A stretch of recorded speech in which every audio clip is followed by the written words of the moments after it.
Hello and welcome to Transfermarkt. My name is Matt and I'm joined by Stefan and Euan to discuss Tottenham Hotspur's new wonder kid, Mikey Moore.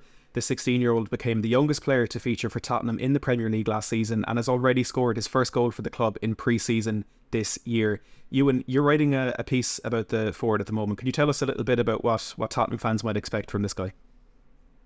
I think they can expect a lot. That'll certainly be the hope of the Tottenham fans. I don't think they've had a young player come through who's been this exciting, dare I say it, and mention his name since Harry Kane. I think Mikey Moore is probably the best talent come through Tottenham's academy since then.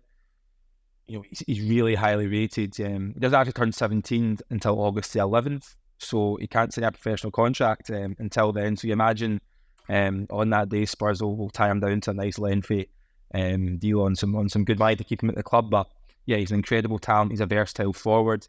He can play up top. He probably will play more on the wings this season, I imagine, for Tottenham. That's certainly been the case in pre-season, just due to the physicality of the Premier League. I don't think he's quite ready to be, certainly not a number 9. Right at a stage of his career, he might well develop into that player. Who knows what the future holds? But yeah, I mean, he scored loads of goals for England at youth level. He's really dazzled in pre-season. I watched him against Hearts. I thought he was excellent, and it kind of really shows what Tottenham are trying to do. I can't remember the new sporting director when we came in last season, I think, from Aston Villa, and he talked about wanting to make Tottenham a real destination, not just for young players coming to the club, but also making Tottenham a club where young players can develop through the pathway better than they have in previous seasons. And I think Stefan wrote an excellent piece last week about the average age of Spurs' squad and how that's kind of coming down under Ange Postecoglou. So it'll be really exciting to see how much game time the Moore gets next season. I think the Europa League will certainly help having Spurs in that competition. That's probably a better competition to blood to move in terms of kind of the physicality compared to the Premier League. So I expect him to get loads of minutes in the Europa League because he's quite frankly that good. He really is that good, and I think Postecoglou and the decisions he's made to throw him into the deep end say exactly that. He made his Premier League debut for Tottenham against Manchester City. And I apologise for the construction noise in the background, but I think it's a perfect example of the noise that's around Mikey Moore. And when you look at his summer as well, he went to the under-17 European Championship, and he was great for England there as well. And I think for a player of his age at 16, when you can kind of say confidently he will be in and around that first team next season, it goes to show how far the club think he can go, and the names that he's being compared to, like you mentioned there, you in Harry Kane is absolutely crazy. And I know some Spurs fans have been maybe a bit tentative in talking him up too much because the pressure that it can put on his shoulders, but he seems to have taken all of that in his stride already and is quickly becoming a fan favourite for Spurs fans. Stefan, as you mentioned there, Tottenham are overall trying to bring the age of that squad down, and their recruitment, not just for the first team but also the money they've invested in the youth team as well, is showing that. Yeah, I'm quite surprised you didn't go for the rebuild kind of joke there in terms of obviously the construction work behind you, but we'll let that one slide.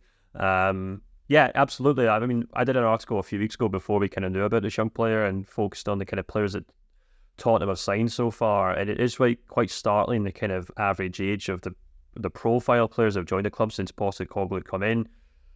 Obviously, his predecessor Antonio Conte was more of a kind of performance first head coach. He was there to win things with Tottenham. That was why he was hired. Obviously, it wasn't Mourinho before. It was a similar type of player or head coach rather, who doesn't really have a reputation for blooding young players, but has a reputation for winning silverware. And it's interesting that Postecoglou's come in and kind of changed the ethos of the club. You only have to look at the average age of the signings that they made over the last 2 or 3 years, and it's quite startling. For example, 22-23, the average age of the signings was almost 26 years old. That dropped slightly to about 22 and a half last year, the year before last. Last year. And in this season so far, the average age of the signings they've made is 18, which goes some way to kind of showing, the kind of focus they have. Of course, they might bring in more kind of senior players before the window shuts, but as things stand right now, a real focus on young players. And another stat I thought was really interesting is that I kind of plotted the average age of Tottenham's squad and the average age of the players who actually got game time over the course of the last 5 seasons. And when you take a look at that, you can see that under Conte, Tottenham did have a relatively young squad, but the players that he used in his team were on average about 3 years older than the squad itself. And Ange Postecoglou joined the club last season. It was the first time that the average age of the starting 11 fell below the average age of the squad, which usually suggests that he's obviously turning to the younger players in the team to kind of play, which obviously that was a large part of it down to injuries, but I also think it also comes down to what he's trying to do at the club, and it's not entirely dissimilar to Ten Hag at Man United, actually. I think maybe Tottenham fans might not appreciate that comparison, but you've got someone who's coming in and he's replacing head coaches with bigger reputations. He's a lot of big names in that squad, a lot of senior players in that squad on high wages. And I think with Ten Hag and possibly with Postecoglou too, they've realised that, well, they want to get across very comprehensive tactics. They want to kind of completely rip up the rule book and change things. It's a lot easier to do that with young players. They're far more willing to listen. They don't think they've been around the block. They've learned a few things. They're not going to really, not that senior players kind of shout back at the manager, but they might think, oh, well, we've tried this before, previous clubs. I'm not that interested in doing this. Whereas younger players are open to all sorts of ideas. And I think that makes a lot of sense as to why Postecoglou is signing young players and why we might see a lot of younger players coming into the squad. And as we saw, and another fascinating thing as well, which I think with Euan's article, is that the fact that Harry Kane still kind of looms over the club so much is so interesting. Not so much as where he, maybe a couple of years ago, he was seen as this kind of, won't he kind of superstar that will move on, or will he stay or commit to the club? Now that he has moved on, he now leaves behind this really intriguing legacy where someone like a young player that Euan's just talked about there in Moore can kind of step in and be like, well, Harry Kane kind of, set the tone for what happens when young players move into the first team. So I'm just going to follow the path that he forged. And that's such a lovely kind of legacy that Kane's left behind at the club. I think the interesting point you make there about Postecoglou signing young players, the word mould has been thrown around, as he tries to bring in these players who have the kind of natural uncoachable traits that players like Lucas Bergvall, Archie Gray and Yang Min-hyuk as well, who's been brought in from Korea. They have these kind of uncoachable talents, and then Postecoglou likes to take them and put the finishing touches on them and mould them into that style of play that he's become so synonymous with. You mentioned Harry Kane there and the recruitment that we have looking at young players, but Euan, the striker position is definitely something that Tottenham should be looking to improve on this summer. And while Mikey Moore is an option there, probably for depth more than actually being a first team option, because over last season across the under 18, under 21 and first team, he played 7 games up top, he played 7 games on the left, he played 6 games in attacking midfield, so he does have a lot of versatility there. And while Tottenham will be trying to find that perfect position, there's some suggestions that maybe bringing in a more established number 9 could get in the way of Moore's pathway. Do you think that is a concern that Spurs should have, or do they need to go out and improve those goal scoring options? Yeah, well, I think they do need to improve their goal scoring options and bring in a new striker this season. I wrote an article a couple of weeks ago looking at 5 potential options under the kind of 50 million euros price that we have on Transfermarkt. In terms of blocking Moore's pathway, I think for a young player often it's quite good that they can play in various positions, because it opens up the chance to play more minutes.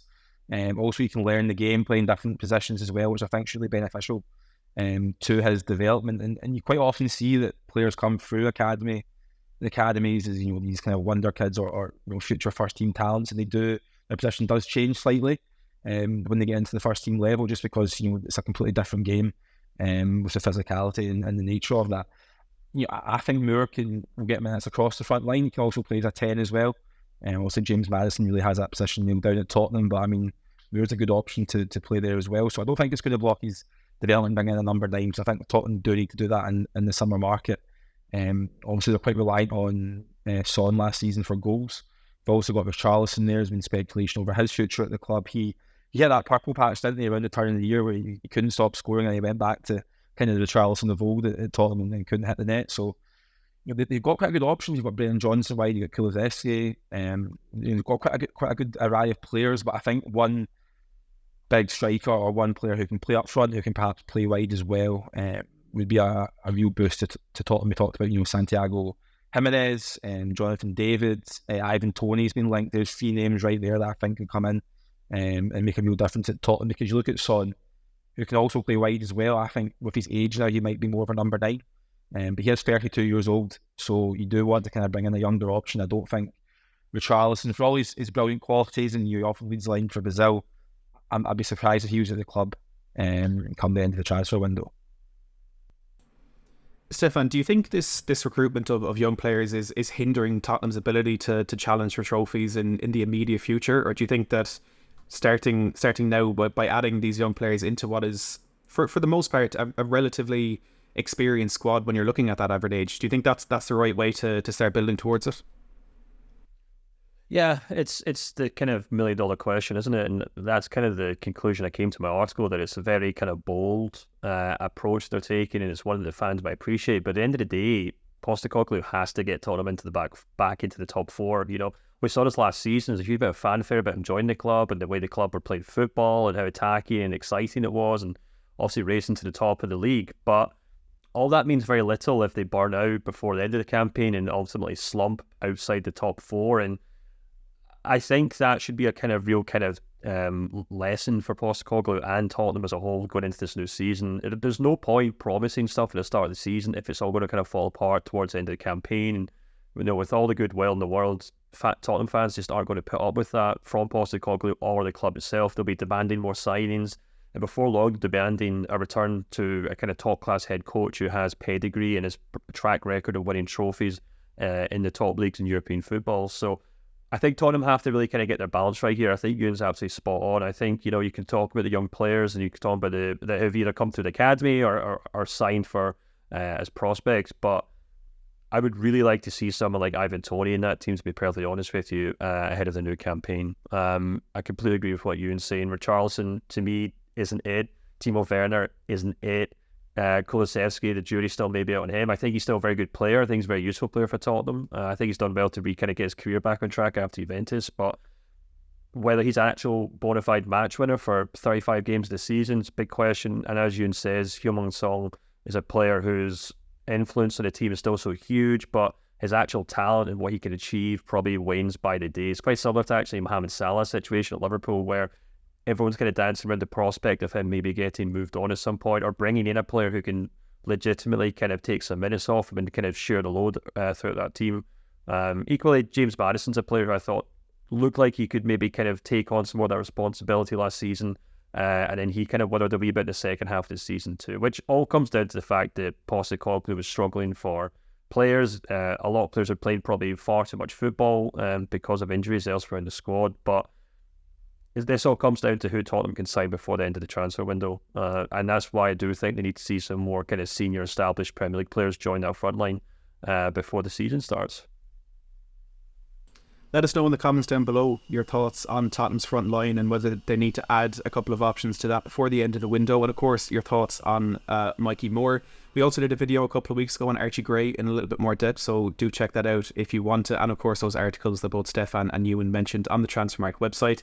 Hit that like button if you've enjoyed this chat. Subscribe for more of this throughout the summer. But as always, thanks for watching.